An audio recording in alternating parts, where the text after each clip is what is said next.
Hi, I'm Mark, and this is Scout, and today we'll be talking about, I'll be talking about the Painting Bricks sweater from Stephen West.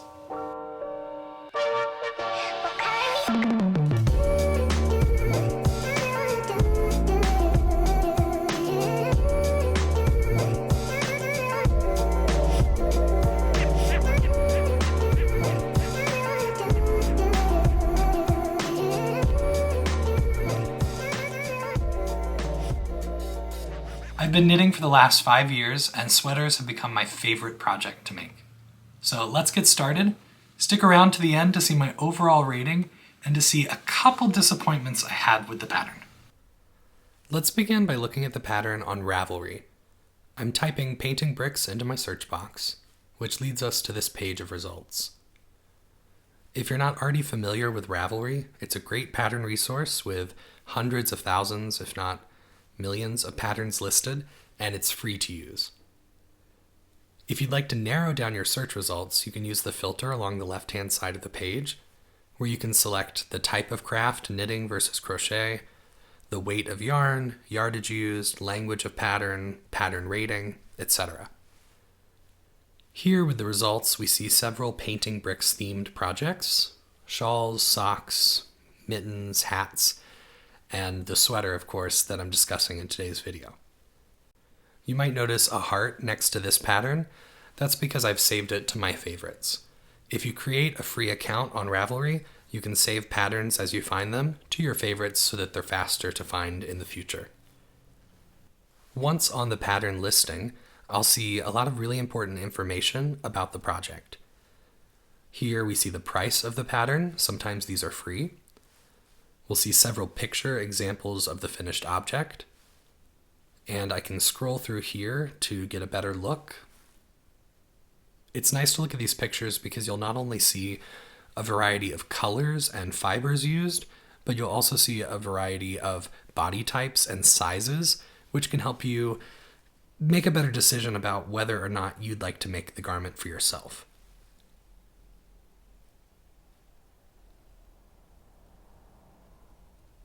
Back at the pattern information, I'll see things like the weight of yarn required, the needle size used, and then a general range of yardage needed for the sizes offered. These fast facts about a pattern are a great place to help you decide whether or not the project is for you. When I scroll down, I see more detailed information, specifically about the sizing and the yardage needed for each size. This is the point where I can decide whether or not I have enough yarn in my stash to make a project, or if I'll be shopping for new yarn and how much I'll need. All of this information is available before purchasing the pattern. If I go up to the Projects tab, this can be a really helpful way to see what regular people all around the world have done with the project. I'll see several different color combinations, fiber types, and again, examples of sizing for different bodies. I always like to check and see what the garment looks like when it's made by regular consumers versus the pattern designer. Sometimes a designer might post pictures that conceal certain elements of a project that are less appealing, so it's nice to see what the average result looks like from an everyday crafter. Similarly, there's a Comments tab where people can leave comments on the pattern. Both of these tabs are nice to peruse before committing to a project, just in case there are any red flags or issues that people have mentioned. Once I determined the requirements for this sweater, I could decide which yarn I'd like to use for it. I live in northeastern Ohio, and so I shop locally at Around the Table Yarns in Shaker Heights. When considering the sweater, I thought it might be nice to work out a fingering weight instead of DK, just to have a slightly lighter weight garment at the end of the day. I ended up choosing Sweet Georgia Tough Love Sock, which is a fingering weight yarn with about 25% nylon, thinking that it would be a light sweater in the end, but also something that was tough wearing. I'm pretty happy with the result, and as you can see, I chose black as my base color with 5 contrast colors. I don't always keep the best notes, so I'll list the colors I used in the description box below. When I started this project, I worked pretty swiftly, working through the yoke and about halfway through the sweater. It was at that point that I realized two disappointing factors in the pattern, which led me to put the yarn aside and not return to the project until about a year later. So I started in summer of 2022 on this sweater, and I didn't pick it up and finish until fall of 2023. Once I picked it back up, I finished pretty swiftly. I think the pattern's straightforward for the most part, and a fairly quick knit, especially if you don't choose to do it out of fingering weight yarn, like I did. I mentioned a couple of disappointments with the pattern, so I'll take a second to show those to you. First, when I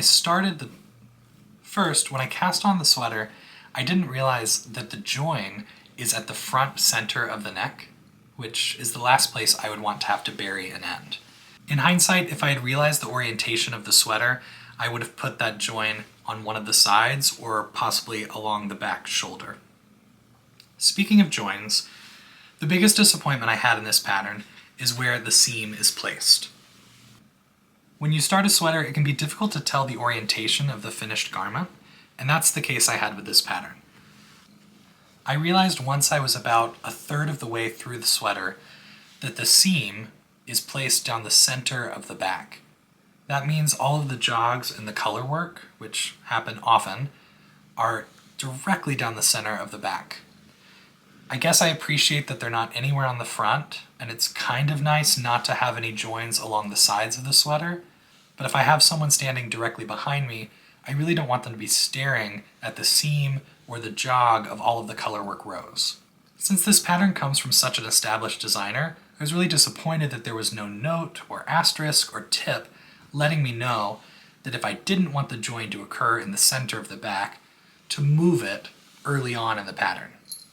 In hindsight, it's not impossible to shift where that join occurs, but if you're a new knitter, it's not the first thing you would think of, and I think you'd have to reach out to somebody to get them to help you adjust the pattern to make sure that join didn't occur in the back. If I were to make this again, I would definitely move the placement of that seam, but if you're a new knitter or it's something that you're just not looking for, there's no way you'd know that it's going to be put in the center of the back without some sort of note.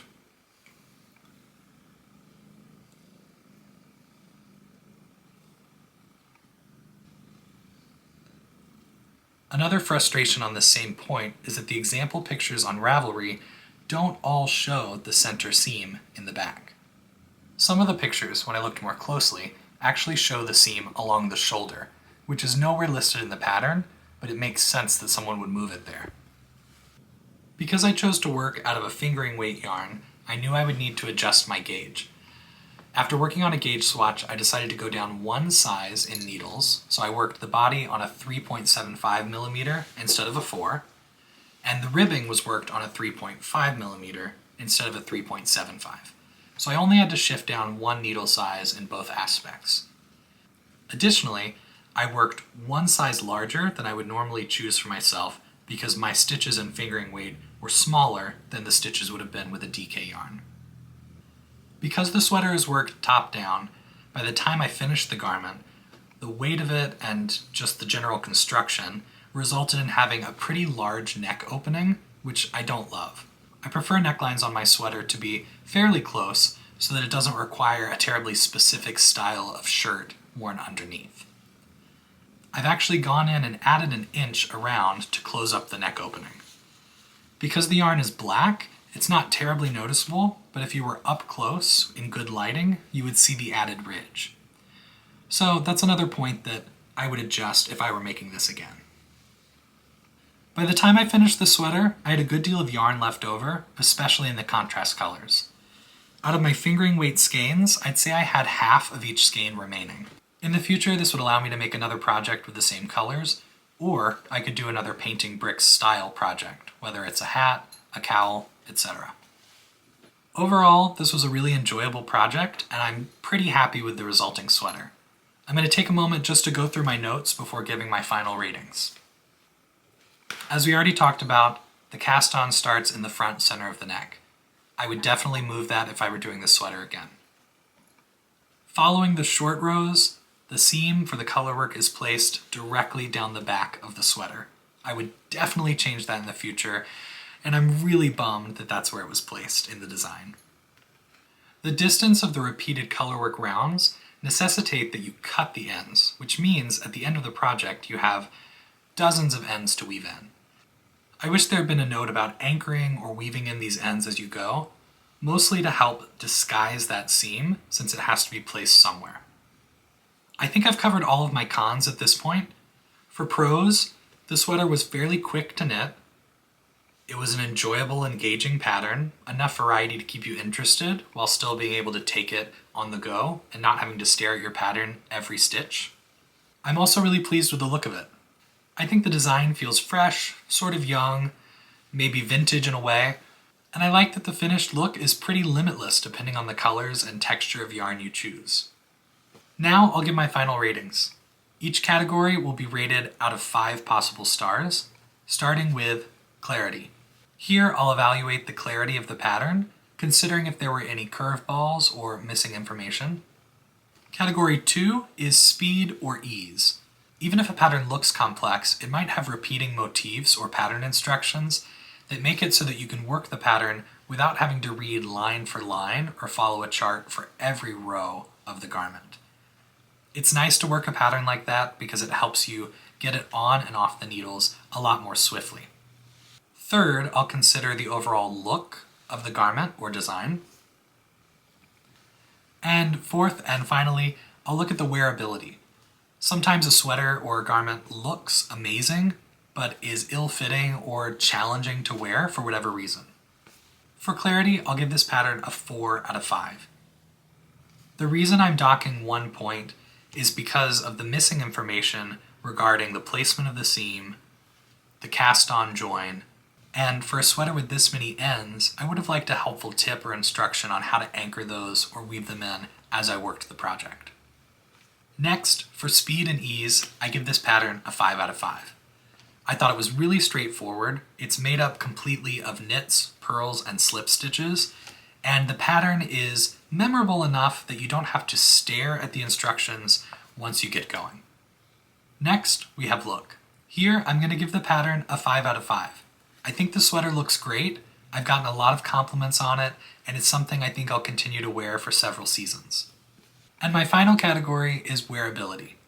Here, I'm going to give the sweater a 4.5 out of 5 stars. For the most part, the sweater is pretty carefree and easy to wear. It has an easy sweatshirt feel to it, and because I chose to make it out of fingering weight yarn, it's really lightweight and breathable.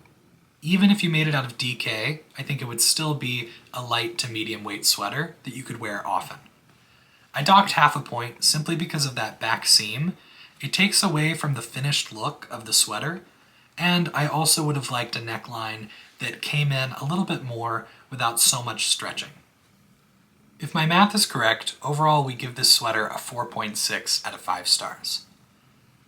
Would I recommend it to a friend? Yes, as long as I could tell them the caveats that I mentioned here, specifically about the back seam, weaving in the ends, and the initial join for the cast-on. Would I make this sweater again? Maybe. I think because there are so many options of colors and textures when you choose your yarn, I could see myself wanting a different version in the future. If this is a sweater that you've made or a project you're considering making, I'd love to hear details in the comments below. Additionally, if there's anything I've left out of this video that you'd like to hear more about, please let me know in the comments. I appreciate you watching this video and sticking around to the end. If you're new to the channel, liking, commenting, or subscribing really helps me out. I appreciate it and hope to see you again in the next one.